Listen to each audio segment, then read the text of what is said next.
dua wanita di perkebunan tebu di Deli Serdang, Sumatera Utara tidak mungkin bisa dilupakan oleh masyarakat di sekitar perkebunan tebu itu.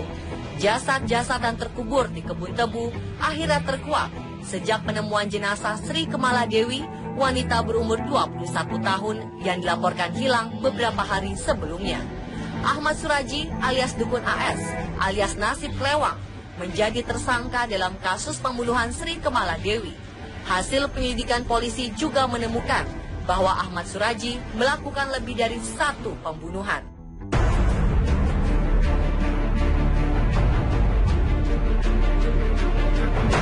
Dari penyidikan petugas, setelah Ahmad Suraji mengakui pembunuhan Sri Kemala Dewi, sang dukun maut juga mengaku bahwa ia tidak hanya membunuh Dewi, tetapi ada 41 wanita lain yang menjadi korban.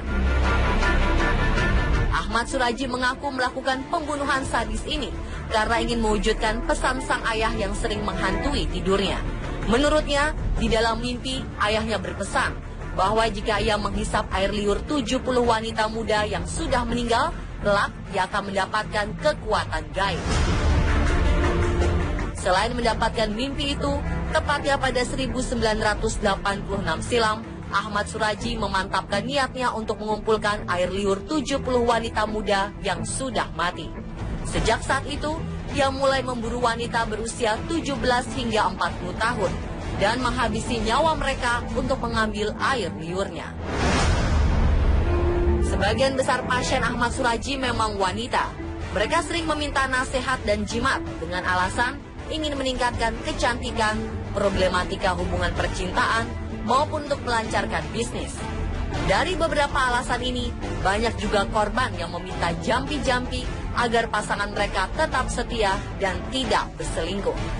Wanita yang datang kepadanya sebagian besar mengaku malu memberitahukan siapapun ketika berkonsultasi dengan Dukun AS. Karena itulah, jejak pembunuhan sang datuk tidak pernah terungkap. Demi wujudkan keinginan dengan jalan pintas, wanita-wanita yang datang kepada Dukun AS rela melakukan apapun yang diperintahkan sang dukun. Mereka bahkan rela tubuh mereka dikubur dengan kepala di atas tanah pada malam hari. Dari perintah itulah, Ahmad Suraji menjebak pasiennya lalu membunuh mereka.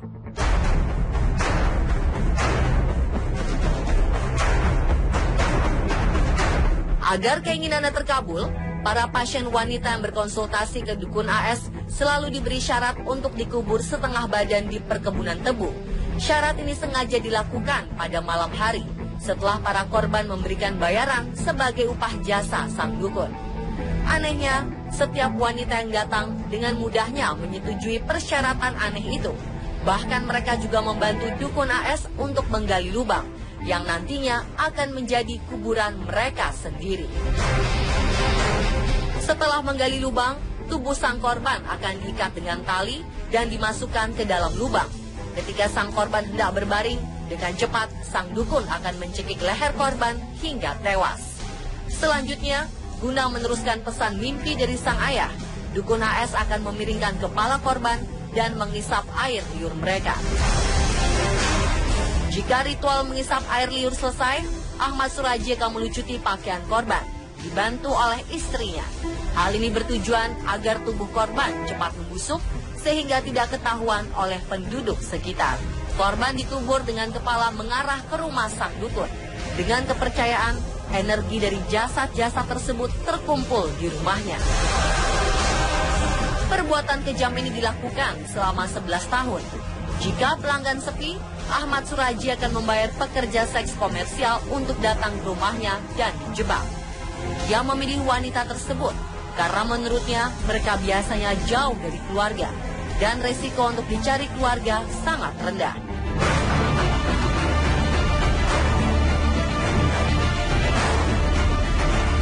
Perburuan Ahmad Suraji terhadap 70 wanita akhirnya terhenti ketika jasad korban terakhirnya ditemukan. Aneh, ketika warga heboh dengan gundukan tanah di sekitar kebun tebu, Ahmad Suraji juga berada di lokasi dan ikut menggali lokasi di mana jasad Sri Kemala Dewi ditemukan. Karena mengenal keluarga Dewi, dukun terkenal ini juga hadir dalam acara tahlilan yang diadakan oleh keluarga wanita malang tersebut. Para warga menilai sang datuk sama sekali tidak menunjukkan tingkah laku yang mencurigakan seperti merasa gugup atau ketakutan. Sejak kasusnya terungkap, polisi dan warga mulai mencari keberadaan jasad para korban dukun AS lainnya. Ternyata jasad para korban sang dukun dikubur tidak jauh dari jasad Dewi ditemukan. Beberapa meter dari lokasi jasad Dewi, masyarakat menemukan 18 jasad lainnya. Lokasi penggalian pun diperluas. Butuh waktu cukup lama dan banyak tenaga untuk menggali korban-korban sang dukun. Sampai akhirnya petugas mendatangkan alat berat untuk mempercepat penggalian. Paranormal pun dipanggil untuk mengetahui keberadaan kerangka atau jasad korban-korban. Karena jumlahnya yang luar biasa, penggalian ini menyedot perhatian massa. Bukan hanya masyarakat saja, seluruh awak media di Indonesia dan internasional pun berkumpul di lokasi melaporkan perkembangan penggalian setiap hari. Kebun tubuh berubah menjadi lautan manusia. Karena penuhnya massa dan kesulitan menggali, petugas akhirnya menghentikan penggalian ketika 42 jasad dan kerangka ditemukan. Beberapa warga dan wartawan menduga bahwa korban dukun AS bisa lebih dari 42 orang.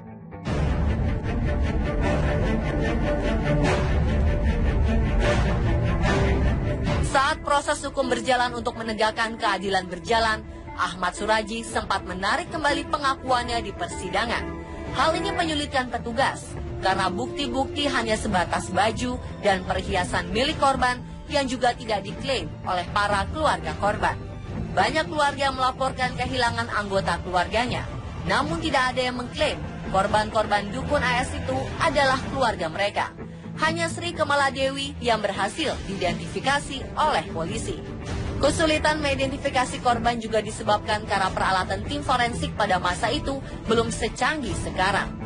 Tetapi seiring berjalannya waktu, Ahmad Suraji kembali mengakui perbuatannya. Ia hanya menyangkal bahwa ia memperkosa setiap korbannya. Hal ini juga didukung oleh laporan tim forensik yang tidak menemukan bekas pemerkosaan di setiap jasad korban. Pembunuhan ini murni untuk mengejar ilmu hitam dan mendapatkan keuntungan. Menghidupi 3 istri dan 9 orang anak butuh usaha dan kerja keras. Ahmad Suraji harus mengumpulkan banyak uang. Sayangnya, sedari kecil ia hanya ingin mendapatkan uang dengan cara yang cepat. Menjadi dukun, membunuh korban, dan mengambil perhiasan mereka merupakan cara cepat untuk mendapatkan uang. Setelah melalui serangkaian persidangan, dukun AS akhirnya mendapatkan vonis hukuman mati pada 27 April 1998. Istri pertamanya, Tumini, juga dijatuhkan hukuman seumur hidup karena sudah berperan membantu proses pembunuhan. Eksekusi hukuman mati dukun AS baru terrealisasi pada 10 Juli 2008, 10 tahun setelah vonis hukuman mati dijatuhkan.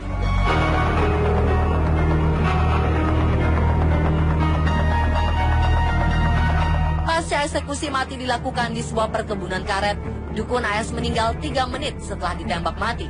Jasad dukun AS kemudian dibawa ke rumah sakit untuk diotopsi. Setelah dipastikan meninggal, polisi dan keluarga membawa jasadnya untuk dimakamkan di Desa Aman Damai, tempat tinggal dukun AS. Namun, warga tidak mau menerima jasadnya. Banyak yang takut bahwa ilmu hitam dukun akan muncul jika jasadnya dikuburkan di desa itu. Warga kemudian memblokir jalan dan mengancam akan membongkar kuburan dukun AS jika pihak keluarga tetap bersikeras menguburkannya di desa. Akhirnya keluarga memakamkan dukun AS di Taman Pemakaman Umum Keling Garuda, Dusun 15, Desa Sei Semayang, Kecamatan Sunggal, Kabupaten Deli Serdang, Sumatera Utara. Disinilah akhir dari perjalanan sang dukun yang dulu disegani para warga di kampungnya ini. Setiap perbuatan pasti ada akibatnya. Pembunuhan kejam yang dilakukannya semasa hidupnya membuat jasadnya pun tidak diterima lagi oleh para warga.